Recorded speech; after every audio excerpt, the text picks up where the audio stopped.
Tinokuchingamidzai kuchechi yeChrist Embassy yepamhepo yatinoita muchishona. Iko zvino hapachina chikonzero chokupedza svondo rose usina kupinda chechi, nokuti painopindwa unenge usipo, kuda wakanga uri kubasa pakaenda vamwe kuchechi, kuda wakanga uri parwendo, kuda chechi yeChrist Embassy haisati yakuwanikwa kwaunogara, kana kuti unofarira hako kudzidza shoko raMwari nechishona. Ino ndiyo yave chechi yako. Chipinda tinamati. Makorokoto tapinda mugore idzva. Toda kutenda Mwari nokupinda mugore iri. Uye toda kutenda Mwari nokutipa mufudzi uyo anonzwa kubva kuna Mwari. Gore negore vanotipa gwara ravanenge vapiwa naMwari rekuti fambe naro. Gore rino 2018 Mwari vakati igore reminana. Toda kutenda Mwari, Mwari wakudzwe naizvozvo. Toda kutenda Mwari kuti tapinda mugore ravanoti hatichaiti zvinhu zvokumanikidza kuti tive tinoita zvinhu zvavo, hatichaiti zvinhu zvekusungikana kuti tive tinoropafadzwa. Mwari vari kuti zvinhu zvamaigona kuita makore 10 munogona kuzviita mugore rino chete. Saka toda kutenda Mwari nokuti tiri mugore reminana. Ngatitendei Baba. Tinokutendai Baba nokuda kweshoko renyu. Tinokutendai nekutichengetedza, kutipinza mugore iri. Uye tinokutendai nekutipa gwara kuti tinofamba zvakadii, uye nekutipa shoko remaitiro atinofanira kuita kuti tive tinobatana nezvinoda zvamakati munoda mukati muupenyu hwedu. Tinokutendai Baba nemufudzi wamakatipa, mufudzi Chris Oyakhilome, uyo anotipa mashoko anokosha anobva pamuromo wenyu. Tinokutendai Baba nokuti gore rino makati hatisi kutambura asi tiri kutoenda pamberi, tiri kukwira pamusoro muzita raIshe Jesu Kristu. Kudzwai nokusingaperi Baba, nokuti imi makarurama, nokuti mune rudo, nokuti mune hanya nesu muzita raIshe Jesu Kristu. Haleluya. Toda kutenda Mwari. Mwari wakati mugore rino tinenge tichigona kuita zvinhu zvatanga tisingagone kuita. Tinenge tichigona kupinda munzvimbo dzatanga tisingagone kupinda, nokuti Mwari watoita kare. Hachisi chiprofita asi kuti Mwari wakatoita. Muranda wao mufudzi wedu Chris Oyakhilome wakauya kuzotitaurira kuti chii chatiri kufanira kuita muzita raIshe Jesu Kristu. Toda kutenda, toda kunamata tichitaura zvinhu zvatinofanira kuita mukati megore rino, uye tizviite tichiziva kuti shoko raMwari kana richigara matiri hatina chinotikunda. Ngatinamatei. Tinokutendai Baba nokutipa kukunda mukati muupenyu hwedu. Pese patichaita, zvese zvatichabata zvinoendeka. Makatipa kukunda mukati memhuri dzedu, makatipa kukunda mukati memabasa edu, makatipa kukunda mumabhizinesi edu, makatipa kukunda, uye munotiita kuti isu zvese zvatinoda tichazviwana nenyasha. Hatina chinhu chatichawana mugore rino chinenge chiri chekutambudzika, chinenge chiri chekunetsekana. Muzita raIshe Jesu Kristu matipa gwara rekufamba naro, uye matipa kuti pese patinenge tiri sevana wenyu tine nyasha, tinotungamirirwa muchiedza. Zvese zvatinoita zvinobudirira muzita raIshe Jesu Kristu. Naizvozvo ndinotaura kubudirira kwemhuri dzedu, ndinotaura kurugare mukati menyika yedu, ndinotaura rugare mumabasa edu, ndinotaura kubudirira mumabasa ese atinobata muzita raIshe Jesu Kristu. Haleluya. Toda kuti tinamate panguva ino, toda kuti tinamate tichigadzirira kunzwa shoko kubva kumufudzi wedu. Ngatinamatei nendimi muzita raIshe Jesu Kristu. Ngatinamatei. Haleluya. Ribo baba santa ramoko shika ramotoria baka santa riboko zoto rikotoria makashaka riboko zotoria makasanto rabo zotoria makasanta raboko shika masiteria moko zotoria makasanta rabo parimo shika ribo baba santa raboko zoto riko zotoria makasanta rabo. Haleluya. Panguva inotera tichanzwa kuerengwa kwechidzidzo chedu cherhapsodi chanhasi. Topinda panguva yatichaimba nekurumbidza Mwari wedu tisati tanzwa shoko raMwari. Mwari wakuropafadzei. Chidzidzo chedu cherhapsody chatinopiwa namufundisi Kristo Yakinome. Musoro wenyaya unoti utongi hune rudo. Mabasa 10 ndima 36 inoti ndiro shoko raakatuma kuvana vaIsraeri achiparidza mashoko akanaka orugare naJesu Kristu ndiye ishe wavose. Iwe unogona kunge wakatora Jesu Kristu kuti vave ishe veupenyu hwako. Jesu ava vakabva vava tenzi wako, vakabva vava muridzi wako. Asi kune vaKristu vasingazivi izvi. Vanofunga kuti Jesu varipo kudavira minamato yavo. Vanofunga kuti Jesu varipo kuvapa zvavanoda.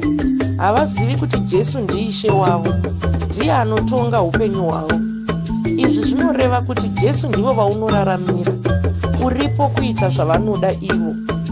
Asi Jesu mutonga akanaka, haasi mudzvanyiriri. Havakumanikidzi kuita zvinhu.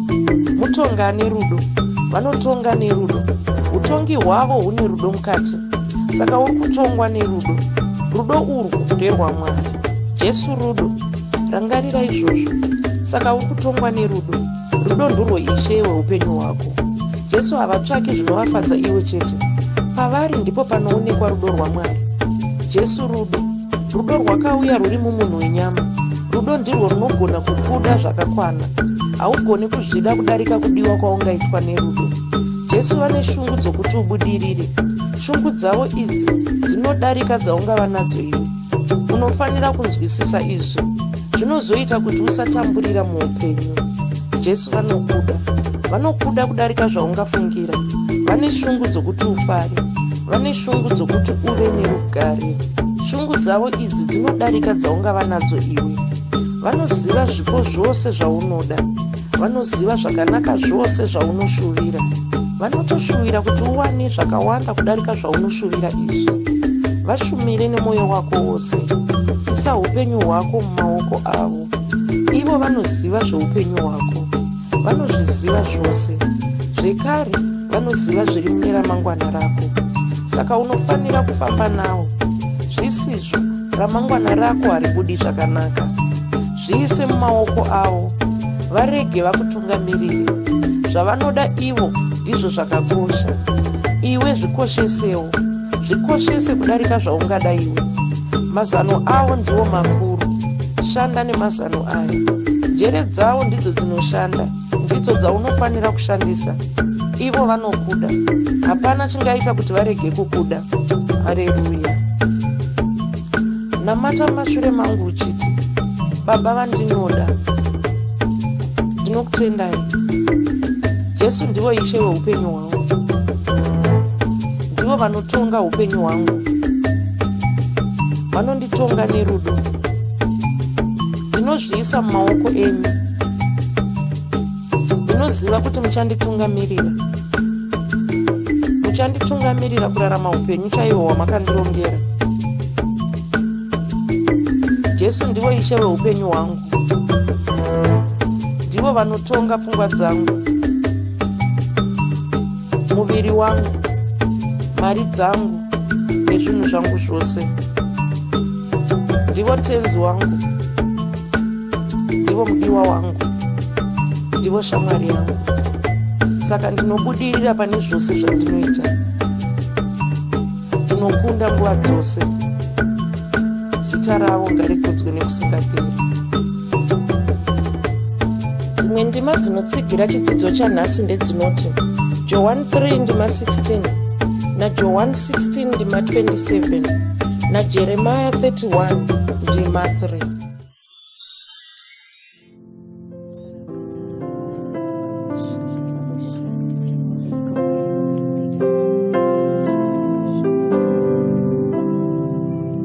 Tonamata zita renyu ishe wemadzishe. Tonamata zita renyu ishe wemadzishe. Tosimudza zita renyu ishe wemadzishe.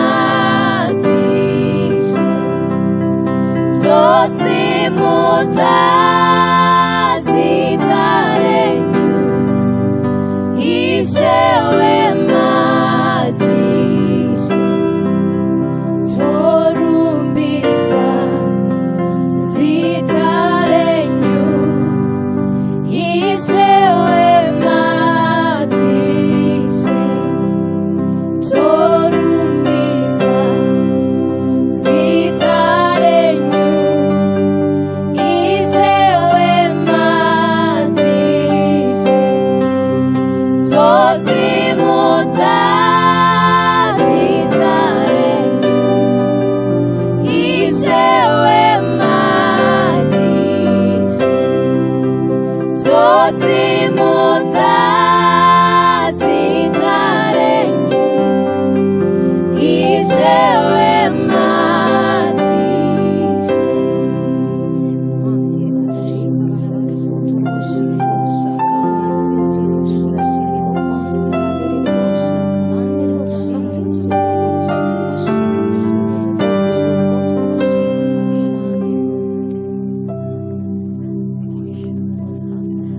hakuna wakaita semi Jesu, hakuna wakaita semi pasi rose, hakuna wakaita semi Jesu, hakuna wakaita semi.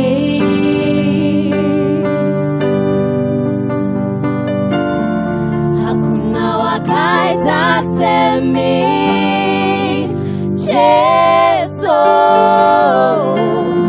hakuna wakaita semi pasi rose, hakuna wakaita semi Jesu, hakuna wakaita semi.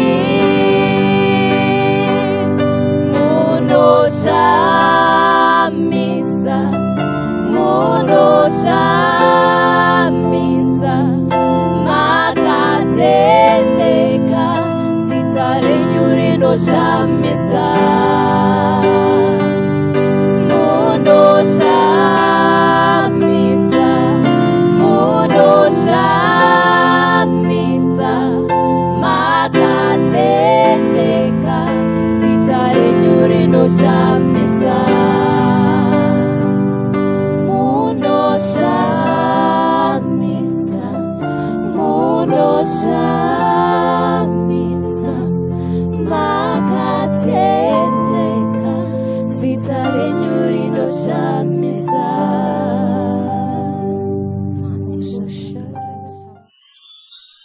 Haleluya. Tinosangana zvekare pamunamato wedu weChrist Embassy watinoita pamhepo muchishona. Tichivimba kuti makatanga goredzva zvakanaka, tinoti makorokoto kwamuri nokuda kwokuti makapinda mugore ra2018. Haleluya. Toda kutenda Mwari zvikuru. Gore ra2017 ranga riri gore ranga rakatinakira. Ndinovimba kuti takadzidza shoko raMwari, takasangana nekubata kwaMwari kwakawanda mukati meupenyu hwedu, mukati memari dzedu, mukati meutano hwedu. Mwari vanga vari kutiitira zvinhu zvakanaka. Ndo zvatinoitirwa naMwari izvozvo, ndo zvatofanira kugara chitarisira. Usafunga kuti Mwari pane pavachakurasisa. Izvozvo hazvisi kuzoitika. Mwari ndiMwari vanokuda, vanokuda iwe kudarika zvaungazvida iwe pachako. Ndo zvavari izvozvo. Haleluya, amen. Ndoda kuti makorokoto zvekare, tapinda mugore iro ra2018, Mwari vakatipa shoko rokufamba naro, rudo rwaMwari irworwo. Uye ndoda kuti ndipewo kutenda kukuru kumutungamiriri wedu mufudzi Kristo yaKilome, vanotitungamirira neshoko raMwari, vanotipa mukana wokuti tisanganisa izvozvi, uye vanotitungamirira neshoko raMwari, vanotinzwira kubva kuna Mwari. Ndakambotaura ndichiti munhu anokuvigira shoko raMwari munhu wakakosha zvikuru mukati meupenyu hwako, nemhaka yokuti hatigoni tose kuti tinzwe kubva kuna Mwari, tinzwe shoko raMwari regore remwedzi ringatitungamirira. Hatigoni kuti tese tirinzwe. Mwari havauyi kumunhu umwe nomumwe vachimutaurira saizvo, asi Mwari mukuronga kwavo vanotuma munhu, vanotsvaka munhu umwe chete wavanotaura kwaari, vomutuma iyeye. Punguva yevaIsraeri vaisimudza vaprofita. Vaprofita vaiva ndo vaiuya neshoko raMwari kuvana vaIsraeri. Vanga vasingauyi kumuIsraeri mumwe nomumwe vachitanga kumuudza zviri kusi kwomwoyo wavo. Vanga vasingadaro. Vanga vachitsumudza, vanga vachitsvaka muprofita vomutuma. Kana pasitorina muprofita, vana vaIsraeri vaitogara vasina shoko raMwari. Bhaibheri rinotaura richiti kwanzi pane imwe nguva vana vaIsraeri kwai shoko raMwari rakanga risingawanikwi pakati pavaIsraeri. Nemhakei kwakusina vaprofita munyika yavo, vanga vasina vaprofita panguva iyoyo. Saka muprofita waMwari, munhu unotumwa naMwari, munhu akakosha kwatiri. Ngatisamutora semunhu asina basa. Tinofanira kumukoshesa. Kuna vamwe vanhu vanoshamisika, vachiti kwanzi nemhakei muchikudza varanda vaMwari nenzira iyoyo. Tikasakudza varanda vaMwari tingaparara. Nokuti ndo vanotivigira shoko raMwari, ndo vanotiudza zviri mupfungwa dzaMwari, ndo vanotiudza zviri kurongwa naMwari. Saka izvozvo zvakakosha izvozvo. Haleluya. Ndo chiKristu. Tichaona imwe nguva yatichanyanya kutsanangura pamusoro paizvozvo. Saka mufudzi Kristu vakativigira shoko raMwari regore rino, vakatiudza zviri kurongwa naMwari pagore rino ra2018. Haleluya. Regai ndibve ndatokutaurirai kuzvavakataura pamusoro pegore ra2018. Vakati gore ra2018 richange riri gore reminana. Haleluya. Gore ra2018 richange riri gore reminana. Mumwedzi uno wese, minamato yose yatichaita mumwedzi uno, ndichange ndichikutsanangurirai zvakawanda pamusoro peshoko rino, nokuti zvakataurwa zvakawanda, hatigoni kuzvibata zvese tikazvipedza pazuva ranhasi. Haleluya. Mwari vari kufamba nesu mugore rino ra2018. Mwari vari kufamba newe mugore rino ra2018. Vari kubetsera. Igore rauchaita zvinhu zvawanga uchazofanira kutora makore 10 uchiita. Funga izvozvo. Sei Mwari vari kupindira. Kwanzi Mwari vari kupindira mukati mezvinhu zvako. Vane ndima dzakawanda dzavakativerengera. Regai ndikuverengerei imwe chete iri muna Levhitiko ye25, ndima ye21 chete. Kwanzi ipapo ndicharayira kuti mukomborerwe neni pagore rechitanhatu, kuti rikuberekerei zvibereko zvicharingana makore 3. Haleluya. Mufudzi Kristu vakatidzidzisa, vakatitaridza pandima iyoyi vachiti vana vaIsraeri vane pamwe pavakarayirwa kuti vaite makore 2 vasingarimi. Iri ranga riri gore rechi40 negore rechi50. Vaiverenga makore vachidaro. Pamakore 2 iwayo vanga vasingarimi chinhu. Asi kwanzi vanga vasingashayiwi zvokudya.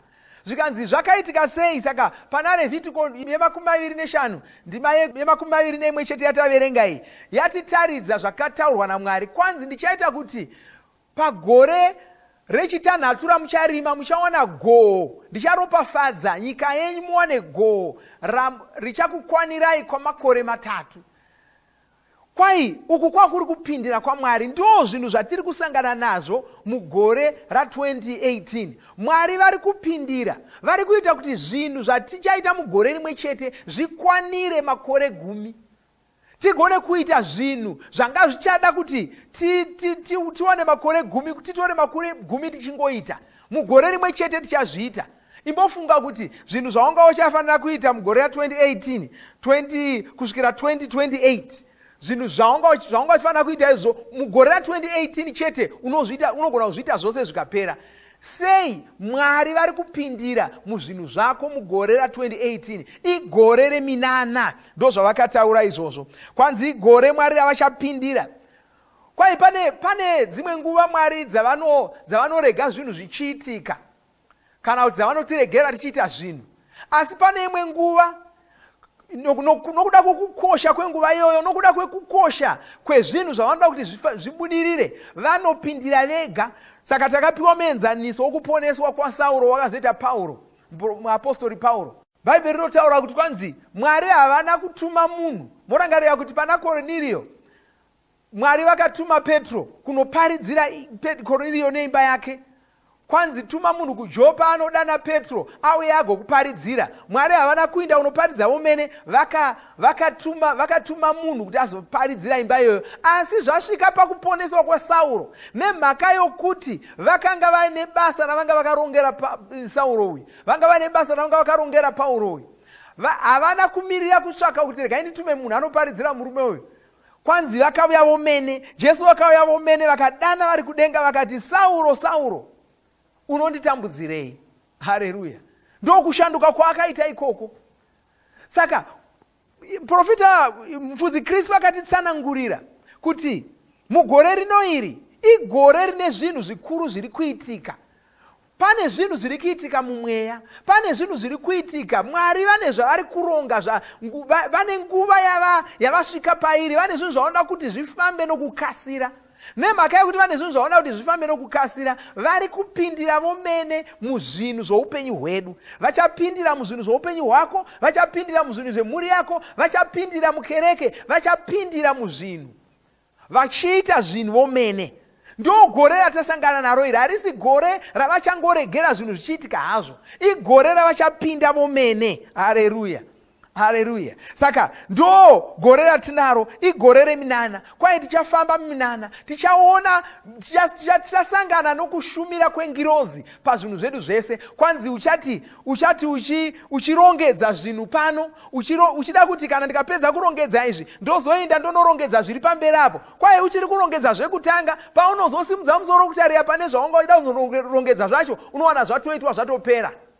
Nemakei ngirozi dziri kupindira dzichitibatsira. Kwanzi mugore rino uchaona mari yausingazivi kuti yabvepi. Unongoenda kubhengi rako ungowana ko ane mari, kwete yapinda nokuda kwokuti pane wakanganisa kubaya. Aiwa, asi mari yatouya inotori yako yausingazosungirwi, yange ukatsvaka kuti pano waresva here akakanda mari mubhanga mangu, unowana pasina, ndeyako yangouya. Uchapinza ruoko rwako muhomwe, ugowana muhomwemo mune mari. Uchamuka ugowana parutivi rwenhoo yako pane mari. Uchapinda muimba yako ugowana mune mari irimo. Uchafamba munzira ugowana mune mari. Ndo zvatakavimbiswa izvozvo. Haleluya. Saka ndo mafambiro atiri kuita. Sokutaura kwandaita, ndicharamba ndichikutsanangurirai mwedzi uno paminamato edu. Saka musaposwa neminamato edu mwedzi uno, nokuti zvakawanda zvandati ndataura izvi zvinongori zvishoma. Pane zvakawanda zvandinofanira kudzidzisai. Haleluya, amen. Uye nhasi isvondo yedu zvekare yesungano, ndoda kukurudzirai kuti mupe mipiro yenyu yesungano pazuva ranhasi. Nzira yacho yokupa tinogara tichikuudzai kuti tinoipa sei. Saka musakanganwa izvozvo, batanai pamwe chete nesu tichifambisa vhangeri. Chimwe chinhu chakasimbiswa namufudzi Chris pavakatidzidzisa pamusoro peshoko regore rino irori, vakatiti kwanzi mugore rino munofanira kusimbisa sungano yenyu nevhangeri. Mari dzamunovimbisa kupa dziya, kwai dzikoshesei, musakoniwa kudzipa, rongai kudzipa muchidzipa saizvozvo. Haleluya. Zvekare nhasi isvondo yedu yokutanga yomwedzi wandira, saka tichadya chidyo. Zvekare regai ndikuverengerei ndima dzatinogara tichishandisa tichidya chidyo seizvozvi. 1 Vakorinde chitsauko che11 ndima ye23. Kwanzi nokuti ini ndakagamuchira kuna She icho chandakakupaiwo, kuti Ishe Jesu nousiku hwaakapandukirwa wakatora chingwa, akati avonga, akachimedura, akati torai mudye, ichi ndiwo muviri wangu unomedurirwa imi, itai izvi muchindirangarira. Saizvozvo vakati vapedza kurayira, vakatora mukombe, akati mukombe uyu ndiyo sungano itsva muropa rangu, itai izvi nguva dzose kana muchinwa muchindirangarira. Saka ndoda kuti mutore chingwa chenyu saizvozvo. Torai chingwa chenyu saizvozvo. Tinamateiko zvino. Baba, ndinokutendai, ndinokurumbidzai, ndoda kutendai Ishe Jesu nokuda kwomuviri wenyu wakamedurirwa isu, kuti tiwane rugare, tibudirire, tiwane upenyu hwamakatirongera, upenyu usingaperi, upenyu hwaMwari. Tinokutendai nokuda kwaizvozvo. Tinodya chingwa ichi tichirangarira mabasa ose iwayo, tichirangarira utano hwamakatipa. Uye ndonamatira mumwe nomumwe anodya chingwa ichiko zvino pamwe chete neni, notaura utano hwakanaka munyama yake, kana anga ane zvirwere zvinoporeswa zvose nezita raJesu Kristu. Haleluya, amen. Saka ngatimedurei tibve tadya. Haleluya.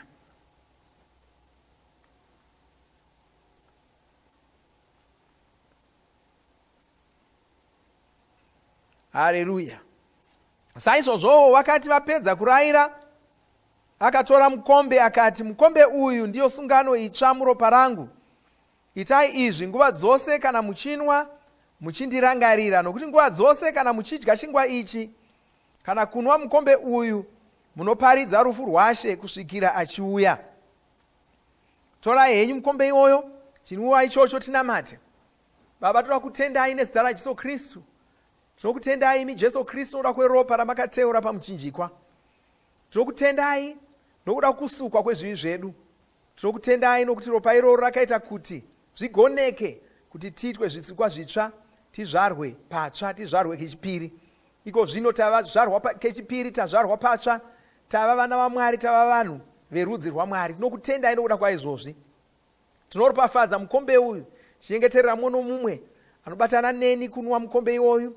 Kana anga ane zvivi zvinoregererwa nezita raJesu Kristu. Zvivi zvake zvose zvinosukwa nezita raJesu Kristu. Baba ndinokutendai. Haleluya. Amen. Tora henyu munwe.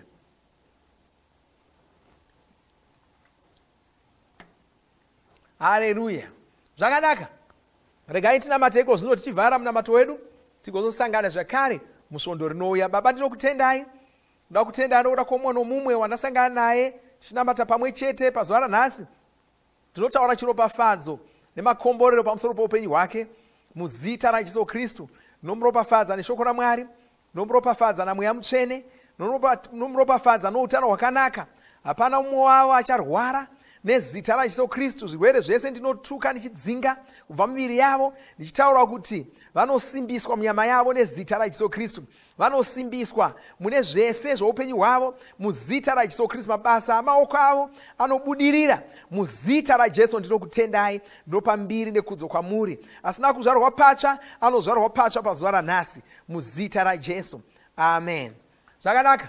Uchava nesvondo rakanaka, uchava nemwedzi wakanaka. Mwari vakuropafadzei. Amen.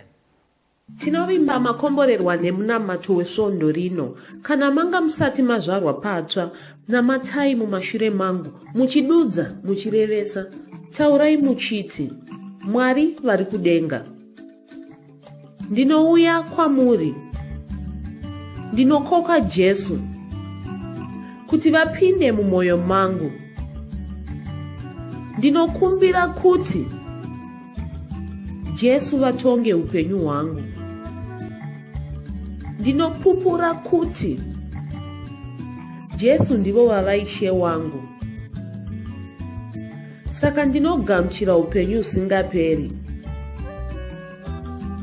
mumweya mangu. Ndazvarwa patsva, ndava chisikwa chitsva. Ndinokutendai. Amen. Makorokoto mazvarwa patsva, tinokugamuchirai muchechi yeChrist Embassy. Titumirei zita renyu nekwamunogara. Munogona kutumira iri SMS kana WhatsApp pa 0772 215 kana kutuma tsamba pa shona@gmail.com. Muchida kupa mpiro yenyu neEcocash, rovai namba *151*2*5*58225# motevera zvinenge zviri kutaurwa neEcocash ipapo. Kana muine nhare dzemazuva ano munogona kushandisa KingsPay kupa mpiro yenyu. Shandisai kodi inoti TNIOG nemavara makuru. Mufudzi Chris vari kunyengeterera mhuri dzedu pazuva ranhasi svondo 7 ndira. Titumirei mazita ehama dzenyu kana kumanyora paKings Chat paUCOS Communities pakanzi Pastor Chris Prays for Your Family 2018. Mufudzi Chris vakatizivisa kuti gore rino igore reminana. Mumwedzi uno wandira tichange tiri kudzidza pamusoro pechiprofita ichi, saka musadarikwe neminamato yatiri kuita mumwedzi uno. Shoko rechiprofita chegore ra2018 iri rava kuwanikwa padura redzidziso dzamufudzi Chris. Dura iri rinozikanwa nezita rekuti Pastor Chris Digital Library. Rinowanikwa painternet pa pcdl.co. Tinokurudzira kuti musadarikwe nezvidzidzo zveRhapsody zvatinotuma zuva roga roga. Zvidzidzei kuti shoko riwande mamuri mugone kumirisana nezvinhu zvinonetsa muupenyu. batanaiwo namifudzi Chris paminamato yatinoita muvhuro, chitatu nechishanu masikati nemanheru. Tinokurudzira kuti vaya vanga vasara nezvidzidzo zvishoma mupedzise muwane zvitupa zvenyu. Mava kugona kuwana Rhapsody paSMS kunyangwe musiri paWhatsApp panhare dzeEconet rovai *205# mosarudza Daily Devotionals. Subscribe Shona Rhapsody muchishona. Ibvai masarudza kuwana Rhapsody renyu pasvondo kana pamwedzi wose kuti musafanire kurangarira kurikumbira zuva rimwe nerimwe. Munamato uno munoubata paWhatsApp, paYouTube panoti Shona Online Church nepa www.ce-shonachurch.org. Ivai negore idzva rakanaka nesvondo rakanaka.